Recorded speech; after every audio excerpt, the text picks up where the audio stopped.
Simba ఎందుకోసం wait చేస్తున్నాడు? ఇడ్లీ కోసం. ఇడ్లీ రెడీ సింబాకి. ఇడ్లీ కావాలా? ఇడ్లీ ఇష్టమా సింబా? ఇద్దామైతే డాగ్కి ఇద్దామా? వద్దా? నీకే కావాలా? సరే ఇదిగో నీకే ఇడ్లీ. రెండు ఇద్దాం డాగికి. వద్దా? సింబాకి కావాలా? ఎలా తింటా? ఇదిగో ఇడ్లీ.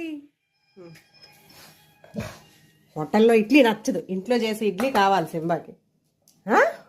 వేడిగా ఉంది రే. అరే వేడిగా ఉందిరా. అక్కడ ఫ్యాన్ వేస్తుందా? ఫ్యాన్ వేస్తుందా? ఇడ్లీ ఇష్టమా నీకు? సింబాకి ఇడ్లీ ఇష్టమా?